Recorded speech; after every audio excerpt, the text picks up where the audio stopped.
Assalamualaikum warahmatullahi wabarakatuh. Anak-anak kelas 7, hari ini kita belajar IPA bab 2 dengan judul klasifikasi makhluk hidup. Setiap benda yang ada di lingkungan memiliki sifat atau ciri-ciri yang membedakannya dengan benda lain, sehingga dikelompokkan menjadi benda hidup dan benda tak hidup. Cara klasifikasi makhluk hidup.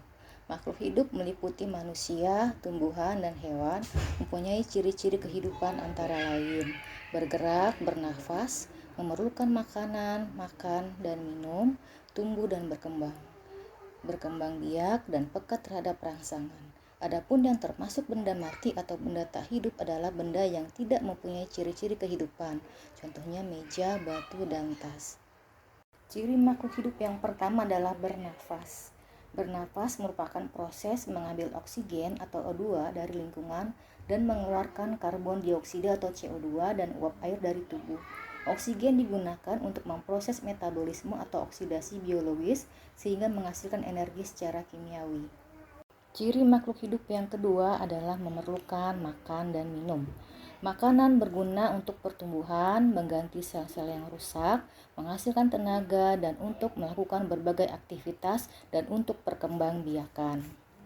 Tumbuhan dapat membuat makanan sendiri melalui proses fotosintesis, sehingga disebut dengan organisme autotrof. Ciri yang ketiga adalah tumbuh dan berkembang. Manusia mengalami masa tumbuh dan berkembang. Berkembang adalah proses menuju kedewasaan yang bersifat kualitatif karena tidak dapat diukur. Dewasa menurut istilah biologi adalah suatu tahap di mana alat reproduksi pada makhluk hidup sudah siap berfungsi secara sempurna. Ciri keempat, bergerak. Semua makhluk hidup dapat bergerak. Manusia dan hewan dapat bergerak bebas, sedangkan tumbuhan bergerakannya terbatas. Manusia dapat bergerak karena memiliki sistem gerak yang terdiri atas tulang, sendi, dan otot.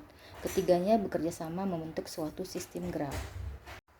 Ciri yang kelima adalah berkembang biak.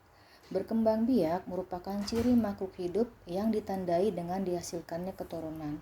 Berkembang biak bertujuan untuk melestarikan keturunan agar tidak punah.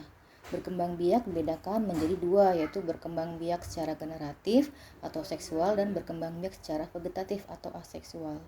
Perkembangbiakan generatif ditandai dengan adanya peleburan antara sel gamet jantan dengan gamet betina, sedangkan perkembangbiakan vegetatif hanya memerlukan satu individu, misalnya perkembangbiakan pada hidra melalui pembentukan tunas dan fragmentasi pada planaria. Ciri yang keenam yaitu peka terhadap rangsang. Makhluk hidup mampu menerima dan menanggapi rangsang yang diterima.